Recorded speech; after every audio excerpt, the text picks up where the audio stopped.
everybody, and welcome to another Spark of Genius Flesh and Blood production. We got a banger here. So we're releasing this recording this the Monday night here.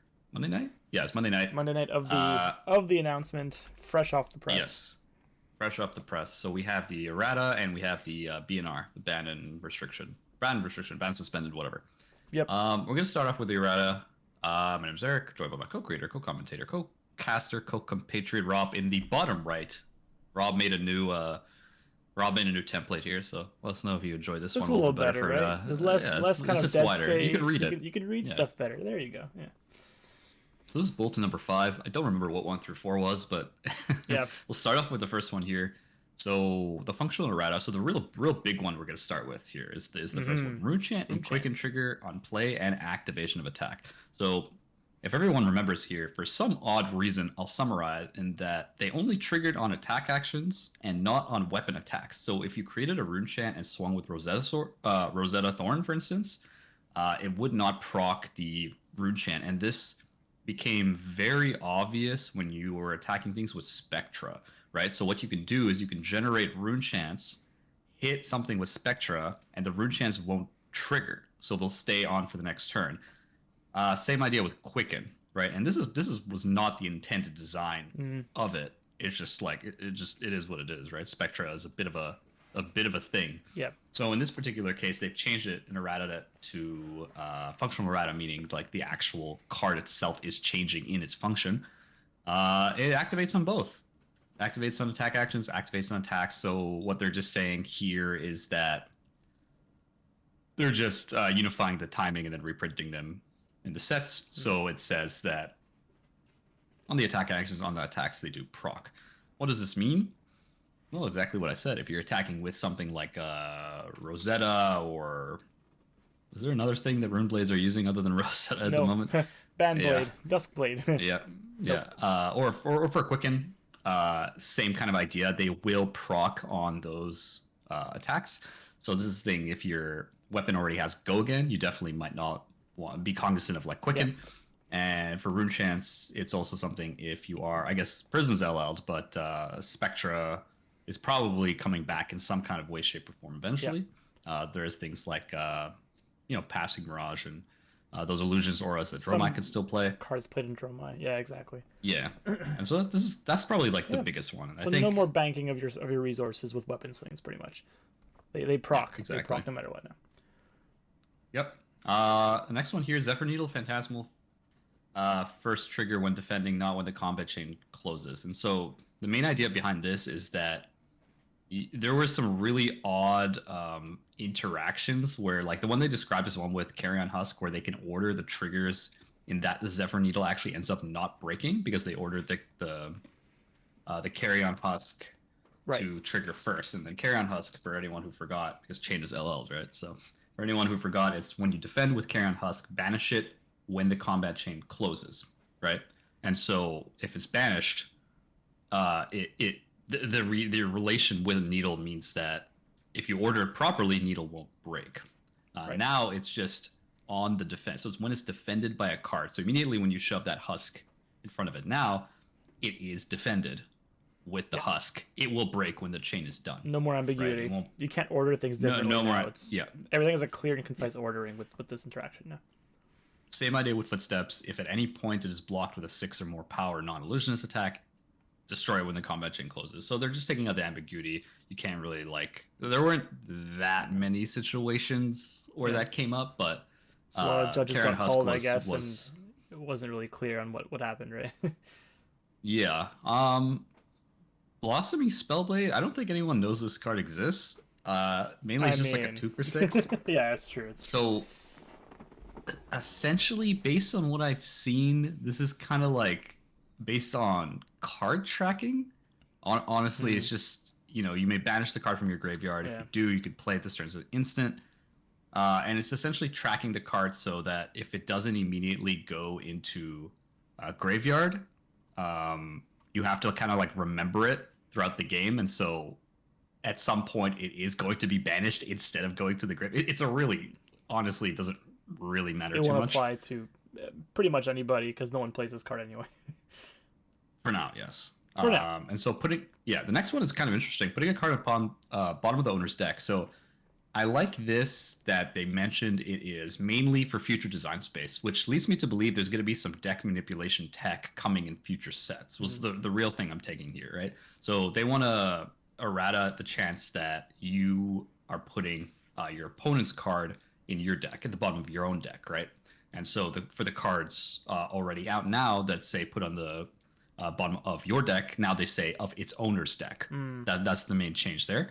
But it is interesting that they're kind of paving the way for deck manipulation of, I don't know, maybe like there are some like decks that could probably put stuff in your own deck to I don't know, be intellect penalties, maybe damn like a burn deck that you're putting cards into your opponent deck. Yeah. And when your opponent draws it has to reveal and do damage to yourself. It's Yu-Gi-Oh all over again. I was about to mention Yu-Gi-Oh as well, because there's a lot of cards that you can gain possession of, but they're not yours. They're your opponent's, because they originated from the opponent's deck. So it would actually return to the opponent's deck instead of your deck, even though you have the card in front of you, right? So maybe some shenanigans it's kind of like coming up. Afflictions, that's a good point. Yeah, maybe more afflictions coming out in the future. So I guess like if you destroy like the frost hex, it wouldn't go to the opponent's graveyard; it would go to your own graveyard, right? In this case, deck. But anyway, so that's just all the cards that do that for now. If we keep scrolling down, so the non-functional ones, Fractal is a hell of a confusing card. I definitely know there are a bunch of judge calls played on this. People play this incorrectly all the time. Experienced Prism players definitely forget what this card says, right? They're making it more clear that it's talking about the base, the base abilities of the Illusionist Attack card, right? So you're not going to gain any of the buffed abilities. So if you end up, to ensure that if you're buffing some kind of Illusionist Attack, Fractal doesn't get that entire part. It only gets the base, right? I think that's, for some reason, it might be the way they worded it originally that was causing confusion, but in this particular case, they've added the word base, the greatest base power, the greatest base defense. And it makes sense, too, because you can easily confuse base with, if you didn't have the word base, you would assume that it's actually just like the current attack. The greatest one. The not printed attack. It's the one that whatever gets buffed, it can be considered the greatest, right? So this is a needed change. I think it's a good one. I've definitely seen the biggest issue is people closing the chain. Mistakenly closing the chain either by playing a non-attack or closing the chain just saying they closed the chain by accident, or like activating like equipment or something like that that closes closing the chain and then playing Fractal and then remembering that there's nothing on the chain, so it comes in for nothing, and then trying to take it back, but they can't because it's still a legal 0-cost attack. Fork Lightning, so it's just going to be deal 2 to 2 target heroes instead of deal 2 damage in 2 different lines.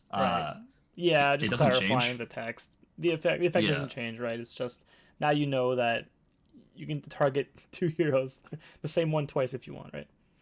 Yeah, exactly. The same one twice, and they can only use Arcane Barrier once on the total arcane damage dealt. It still gets buffed twice. It's still the same functional card. It's just some clarification there. Yeah, replacement effects and tax. I think the main idea is because they fleshed it out in 2.0, the difference between triggers and replacements and timing. They wanted to make it clear that some of these cards that didn't explicitly say it, or it was difficult to for some of the newer players or players in general to understand that these are replacement effects, they've made it very, very clear where, like Gamrot's Glove, you may destroy it if you do that. So they use the word instead. And so instead is essentially that keyword that triggers the fact that it is a replacement effect. So Mordred, if you create 1, instead create that many +1, so it's replacing it. And you would go, if there's an issue with the rules, or maybe there's multiple replacement effects happening, you would go down to that part of the rule book. Where it's like, it's on turn player, and then the order of the replacement effects, so on and so forth, right? Makes sense, yeah. So, Mentors, honestly, I wasn't I wasn't super clear what the change was here, but it's the errata just says that the syntax, the function's correct as far as like correcting the fact that it's a specialization. Like you're looking for a specialization card in your deck. I don't really have anything to say about this. Yeah, like same. at all. I don't think it's. I don't think it's we can read it out here. Particularly relevant. let's see. Yeah, they were initially developed with the intention, would intuitively understand that they function correctly from the arsenal, how to avoid it, where exceptions must be applied on a card-to-card basis. I would skip this. Like, it's kind of not super relevant here. Yeah, that's fair. I think that's the last point of the Errata bulletin. Yes. Number 5 or number 4. Sorry, was that wrong? So I'd say number 5. Sorry. Number 5. Yeah. I'd say the big takeaway is that attacks and attack actions now trigger Quicken and Rune Chant. That's the big one. Yeah, from a playability perspective, that's probably the biggest change. The rest of the changes were all just kind of clarifications. Okay. Okay, so here's the meat of it, right? So we'll start with Classic Constructed. Only one ban, so I know there was a lot of speculation on some of the heroes being. It was essentially the conclusion was it's an open meta, and they've put like the little chart below to say that 10 out of the 16 heroes I think have won an event, something along those lines. But it's very clear that Oldhim is just slightly too good into too many things, as you can see from the big edge there. So the big column on the left hand side here. Yeah, so Briar being second at 7, Oldhim at 11, Icelander. So third. Icelander and Briar combined, you'd have to combine both Runeblade heroes to get to the point of just Oldhim, right? So I think it's definitely something that they were looking to do. I think banning things like Crown of Seeds probably on the table. That was one of the cards that were in contention of being banned. I think people were thinking like only Oldhim can use it. Currently, Briar doesn't care because she's an aggressive hero, so it doesn't really make sense to run in her deck. But I think I agree with this choice. I like the Eisenloft ban because it's a single card in your deck. You only run a single copy. Yes.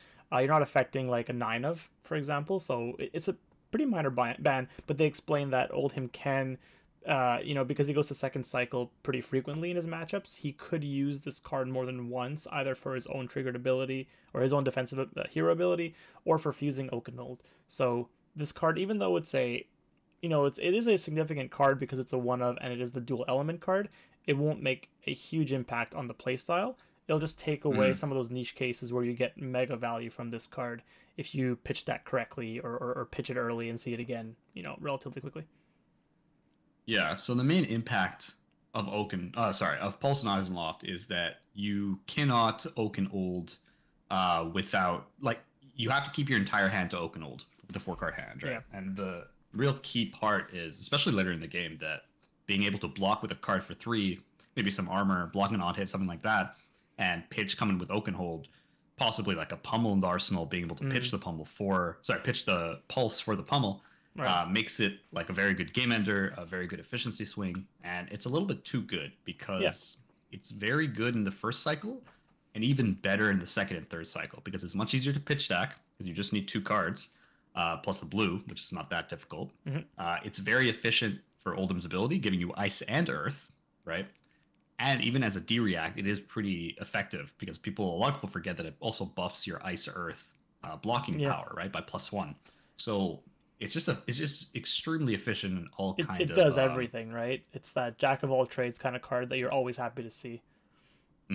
So I do like the ban because it doesn't break his viability. Like, he's still going to be a top tier hero. He still has Crown of Seeds. He still has Tunic to use Crown of Seeds. He still has a very good armor suite, very good defenses. He still has Oaken. He still has Pummel. Yeah, his identity hasn't changed, but he does get that lack of a big power swing. Like you mentioned, just pitching for a Pummel off like a 3-card hand, right? Quite good. Yeah. Yeah, I think if they really were scared of Oldhim, I think they would have to hit Crown. That would kind of be the only card that would really kind of destroy the deck. Yeah, it would make it not unplayable. It wouldn't destroy him, but it would just make Bravo in comparison look slightly better, right? Because the point is that with Bravo, you are only able to do that once with Crown of Providence. Like, you can screw up once. Like, you can have like an all blue hand. Redo. Yeah, you'd be able to arsenal a real bad card and get it out of there once. But Oldhim, you can get a whatever card you have left in the arsenal every time and get maximum value off Rampart and stuff like that. So I like it. I think Oldhim is still top tier. Yeah. He's not going anywhere, but he's just going to be he's just going to win slightly less. Yeah, LSS is being very careful not to just completely trash decks, right? They want decks and heroes to still be viable in some capacity, and they want to make sure that people who, if they worked hard to build this Oldhim deck and to learn the hero, they don't want to just like, okay, now that Oldhim's won, We're just gonna make him now like a C tier, and then everyone who plays him is gonna be all right. Time to switch over. It's different from Living Legend because Living Legend, the heroes won multiple events, over a period of time. A ban list is more like we're seeing something creep up, and it's causing like a very kind of big, I guess, flux or a big win rate, a very one-sided win rate. So I think that this is warranted, and it's not going to just make people stop playing Golden, which I think is the point. Yep. That was it for that. So let's move on to Blitz, where things are definitely happening. Yeah. And I imagine this is because Worlds actually is using Blitz. Who still remembers Blitz, by the way? It's been a while, right? It's really like, what, battle hardened events were the previous like big Blitz events with like skirmish. Skirmish season. That was pretty much it. 5, I want to say. Yeah, whatever the last one was, right? Yeah. So a couple interesting. I want to start off with the Rune Blade stuff with first. the first one on the list here. The first one and the fourth one, because it's interesting. Because all they've done is reverse course. They've just reversed course, right? Because beforehand, Sonata was banned and Bloodsheath was not banned, right? Banned so they've switched. So if we scroll down a little bit to the Bloodsheath, basically what they're saying is that so what they've done, and they started with stubbies, is they've tried to remove as much start of game power to reduce the amount of early explosiveness as they possibly can. This was very clear with stubbies because of Phi. Like that would have been an absolute menace in Blitz, especially with Mask of the Pouncing Links, for that matter. It is too much upfront power for literally nothing, right? And that's a problem because your games become way too swingy, quick. Yeah.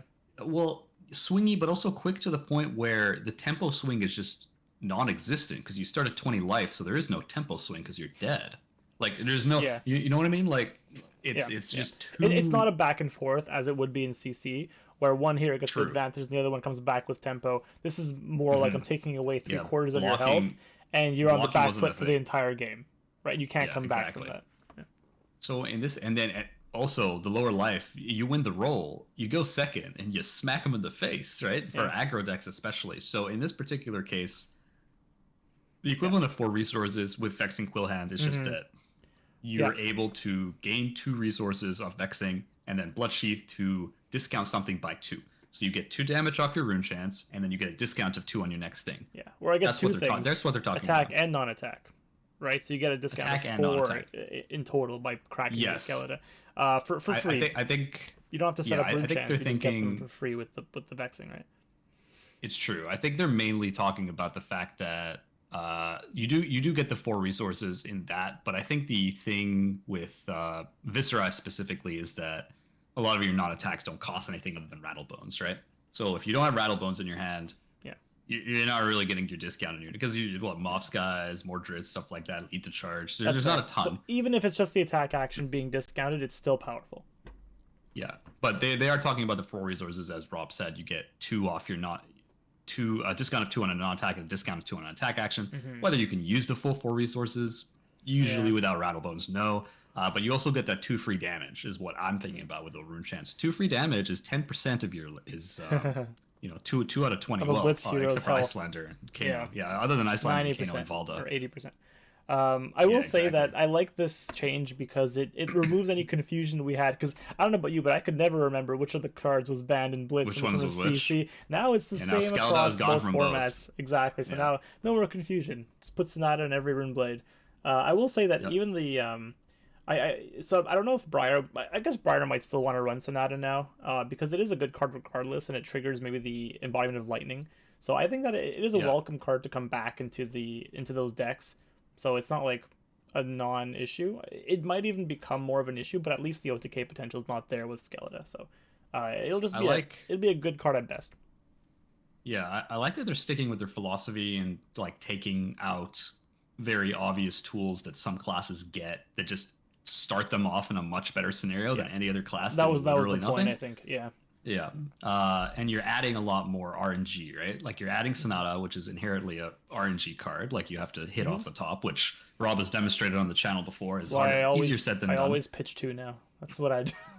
You always pitch 2. And then with Skeletor, there's no question. You just get it. You just get the discount. And with Vexing, you just get it regardless, right? So I do like it. Blood Sheath is a lot more armor than Iron Weave also, so you're getting 2 extra armor on top of it, like a 2 and a 1 if you don't use it, or a 2 if you do use it. Yeah. So it's 2 armor, 4 resources on the high end, and 2 damage. It's a lot. It's a lot in Blitz. So yeah, I do like that they're getting rid of that and kind of forcing you to deal with, you know, if you wanna get a similar kind of ceiling, use Sonata. Try your luck, you know. Yeah. And that's kind of like that's it for how I see that. Yeah, I don't think that really changes the status of Briar or Viscerai. Honestly, I don't think either of them. I think they were both mainly running Iron Weave or Tunic and stuff like that. Yeah, the Briar list. How many of them were running Blood Sheath? Yeah, I think Blood Sheath is mostly in Viscerai, maybe as a tech. Yeah. But it can still be good if you do generate like 4 or 5 rune chants. You could maybe go for more of like a 9th Blade build if you want. Because that's still a fine card to use with 9th Blade, the Skeleton, because you can get like a free 9th Blade, right? Off like 4 or 5 rune chants, you get a free 9th Blade. So I can see that still happening, but Briar, not really. Briar doesn't really care too much. She wants that burst of 2 resources from the... Her stuff doesn't cost that much. It's just as simple as that, right?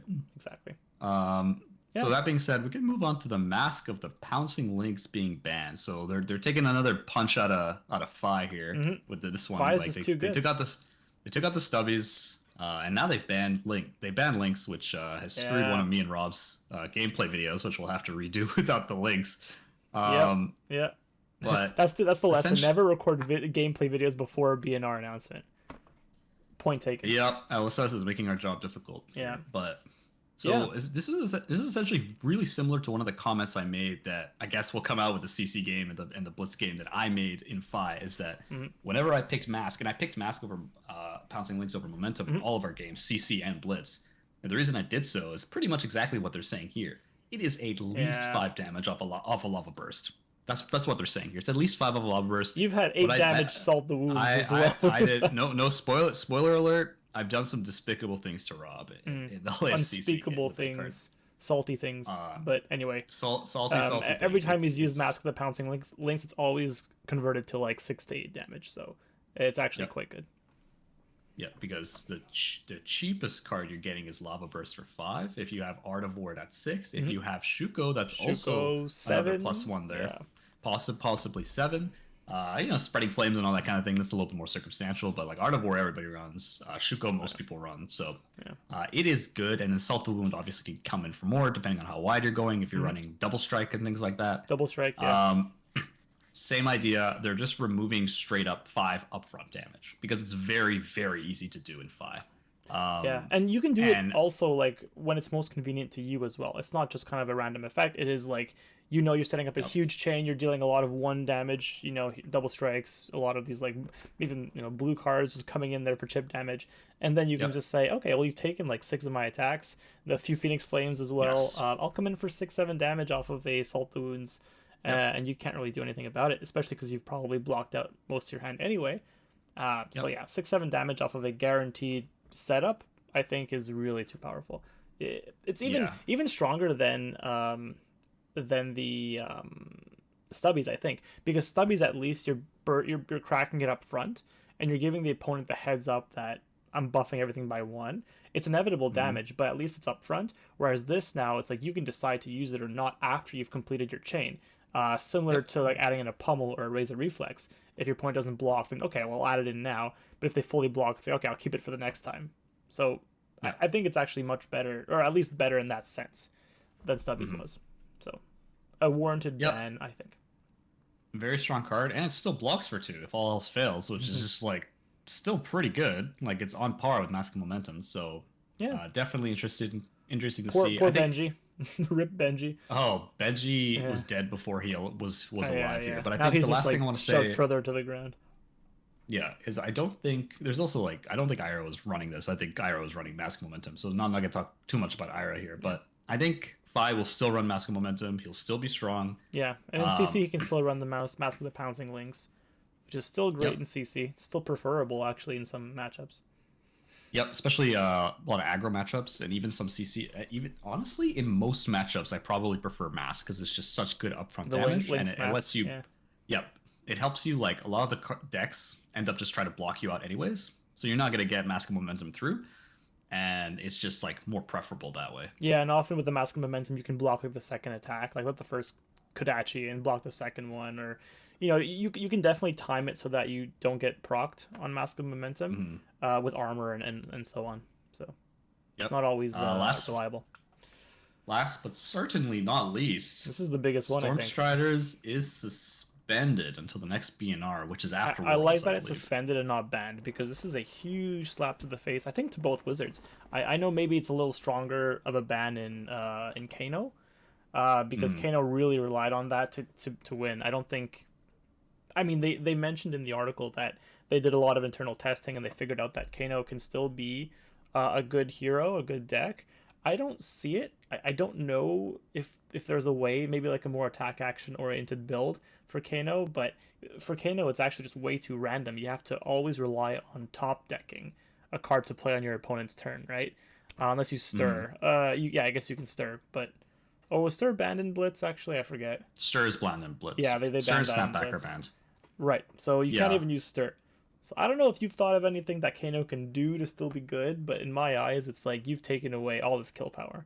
Um, So, I mean, we'll start with Kano and then move on to Icelander, sure. right? Yeah. So the thing with Kano is that it made him starting at 15 life a lot more bearable because you're Mm, essentially trading an extra turn for 5 life, which in Kano is essentially Voltic Bolt, right? All things considered, like he can play on the right. other person's turn and take Yeah. some damage. There are other things that can happen, but that was the trade off. You get Striders, but you're taking 5 for it because Kano can play off the top, right? That was the essential trade, and it was worth it because you can race better than anybody else. Yeah. Generally, like you just burn through everybody else with Blazing Aether, um, Aether Wildfire, of course, and Mm, cards like that. However, if you're taking away Stormstriders and Kano, he doesn't really have like his.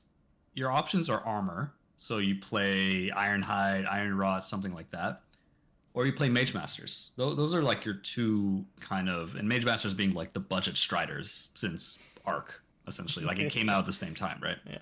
Um, Mage Masters also cost 1, so it's equivalent to Striders. You just can't do it on their turn. Like that's the main thing, right? And other than that, they're functionally the same thing. Mm, It it's just a matter of you would need to switch up your Kano deck to be a lot more your turn focus, right? Because yeah. if you can only use Mage Masters on your own turn, it is possible to like sling 2 spells at them without using Kano's ability, right? The issue is cards like Wildfire become way Mm-hmm. worse, right? Because you're thinking about it, it only gains its ability if you're playing on your opponent's turn. Yeah. And the main way people did it is they arsenaled it and they Striders it out. Go figure, right? Mm-hmm. Now your only options are opt off the top, hope you see it and Kano it out, or Ragamuffins, right? Yeah. Like you play other stuff, you Kano, you have Ragamuffins, you put that on top and draw a card, and you essentially Kano, and in response you Ragamuffins to put it on top, so when it resolves, Right. you see the Wildfire. Those two are way less confirmed than just Yeah. shoving in the arsenal and waiting. Yeah. That strikes me as really odd that they nerfed Wildfire so much and they didn't bring back Stir or Snapback, right? Yeah. Because That's a good point. Snapback was one of those other cards that allowed you to play another spell as an instant, right? Or it allowed you to, so you could Kano something and then snap back after it on your opponent's turn. You'll need to Kano out the second one, or you could Arsenal a snap back technically too, Mm-hmm. right? Stir was the other thing, right? Like setting up big stir plays. So you'd stir Aether Spindle, right? That's a really Yeah. popular one. So it comes in for at least 7, if Like not 8. ops, You're opting opt like 4 or 5. 5, Mm-hmm. and you're setting up and you're guaranteeing more of a ideal Kano play. Yeah. The Yeah. issue is you don't have any of them. So now you're kind of resolved to either play Mage Masters and be a bit more Two on the Voltic turtly bolts. side. Just You might, poke with Voltic bolts now is probably. yeah, you're kind of limited in that you're not playing the trading game. Like now you're more incentivized to block with like a card and then come back with 2 spells with Mage Masters Mm-hmm. and then just try to outvalue your opponent. The issue is your cards are not inherently more efficient because they're mostly arcane damage. If you run attack actions, you run the risk of bricking Kano. Mm-hmm. So you're in a bit of a conundrum here because you can't really battle mage like Icelander can super Yeah. easily, and you kind of have to pick your poison. I think if you play pitch stack style in Kano, where your main goal is to block out a bunch and set up a big wildfire turn with ragamuffins or with an opt or something else to guarantee it, because now you'll need to know exactly where it is, or you'll need to ragamuffins because you can't Striders it from Arsenal anymore. Or you kind of turtle up, sling 2 spells with Mage Masters and call it a day, which might be okay. Playing something like a pitch, Mage Masters, Crucible of Aetherweave, play Aether Flare for 4. Maybe they're on 2 Arcane. They take 2 Arcane, so you get a 2+2 buff. And then you pitch again to Voltic them for 6. Or it's a 2 for 5, so it'd be 7. Right, 7. Yeah. So that sounds fine. However, and in Blitz it might be okay. Yeah, I will add that while it's a fine, damage dealing combo, the Stormstriders really allowed you to play on your opponent's turn after they've already exhausted their hand in trying to go big. Yeah. Or after they've attacked you. His speed. The window his speed is strong. Is way stronger because you're removing the fact that they can pitch for Arcane Barrier. So, so I admit that is pretty strong, and that's pretty much the main win condition that Kano had, is just you're at 10 health even. I'll wait till you attack me and then just go in for lethal. Here it's a lot fairer, where you're dealing damage up front, and the opponent can then decide how much do I want to pitch for this, and then move from there. So he's moving to a more fair play style, a lot weaker, but maybe there are some shenanigans that you can do, like you said, set up with ragamuffins, set up with more of an clearly their internal testing has determined that it's we'll find out what happens. Exactly. I'm excited to see what happens. I know that a few of our friends, or at least one in particular, won't be very happy to see this get banned. This is a big slap in the face. But let's talk briefly about Icelander here. I think it was so because Icelander has the ability to play instants out of Arsenal if they're blue, it doesn't hurt her as much. I'm not saying it doesn't hurt, because it definitely does hurt. Yeah, but it's not as of a severe, because I think for her it's more consistent damage over the course of the game. And then when the opponents are like 5-6 health, go for a burst with Stormstriders. That's typically how it went. Yes, and go ahead. Yeah, well, it's just yes and no, right? Because a lot of the times you're going to be using Striders offensively to grab tempo back with Aether Ice Fang or a card like that. Yeah. And so I think the really good Icelander players are able to assess a situation where I can like sitting and waiting for like a kill turn isn't as good as using it for tempo and then just waiting for the fact that you're always going to have like Ice Eternal. Yeah. That being said, it still hurts, right? Because then, like, if you put a red in your arsenal, you cannot get it out easily until your own turn. Yeah. You cannot sling multiple spells at them easily. You'll have to kind of be at the whim of, like, you'll do something, you'll Waning Moon, block up, rinse, repeat, chip a little bit. That being said, Icelander starts at 18 in Blitz, not 15. That's a big difference in Blitz, right? So I think she is not hurt as much, but it'd be interesting to see. I think maybe hitting a little bit more on like the Battle Mage style for Icelander and Blitz might be a thing. I'm not sure if Mage Masters is something people considered, or just adding another Ironhide, like Ironhide legs and Ironhide gauntlets to be like just a pitch to block 4 kind of thing. Especially good in Icelander because you often have pitch floating, so it's not too bad. Yeah, so that's kind of how that is here. I think it definitely hits Kano as far as tier. I don't think he's going to be. I think there are still be players playing him. I don't know how well he's going to do, but it definitely hurts his automatic like high tier status. Exactly. Okay. York is banned Ultimate Pit in Fight. Ultimate Pit Fight. Yep. We're gonna skip this because we have zero commentary on this. It's basically just a small point. Is like if you're playing an official event, no one likes shoving all their cards together into a pile. I think that's pretty much what it comes down to. Or people don't know if that's like a serious thing or not, so they're kind of like they can either skip or not. And in an official event, it's just too messy. But if you're playing at a kitchen table and having fun, by all means, you can still play them. Young Heroes. You can't play Young Prism and CC anymore. Nope. Oh no. Nope. Everyone in New Zealand is frightened. The meme hit too hard, so no Young Prism and CC anymore. I think that was pretty much the only thing that was played in CC, I guess. Yeah, it didn't even do that badly. That's the scary thing. It was actually doing okay. That's what Like you prompted just this. If it didn't do well, they wouldn't have done this probably. probably not. I mean, I think people have like kind of like memed a little bit playing things like Young Chain Young and other Chain. heroes like that. Yeah. But like, I don't know. I don't think anyone Prism was expected to bring getting it to a close. tier 3 event. It's like Yeah. Prism was getting close. Yeah, so it's like, all right, let's just cut that at the pass and like, all right, no more young heroes. You had your fun. They're meant for Blitz only, so this is okay. Yeah, and also, I mean, it removes meme potential, but I can see this being a thing. yeah, and I'd be scared of Shiana in the future. That too. Getting so many cars coming to CC and just killing everybody. Yeah. I mean, she'll be a monster in Blitz 2 one day. But yeah, but for a legendary hero, you got to really like make sure you balance her in a particular way, right? Yeah. I think eventually she'll have to be eroded in some fashion because she has unlimited potential as new sets come out. It's kind of like a big Venn diagram or a big tree where the more you add, she like exponentially gets better because she has so many combinations at that point. That something is gonna crack. Someone will find something that just makes her crack, and at that point she'll be eroded probably. But for now, she's not overpowered by any means. Yeah, right. And that's pretty much it. So let us know in the comments what you guys think, if there's going to be any major changes in the world's meta because of this, or we're going to be doing a tier list for Blitz and CC a bit later on, next couple weeks. So everyone's going to be practicing for whatever Worlds events they're playing. With that, appreciate everyone for watching. If you like this kind of content, feel free to like, comment, and subscribe. And with that, from wherever you're watching in the world, have a good morning, good afternoon, good evening. Bye for now.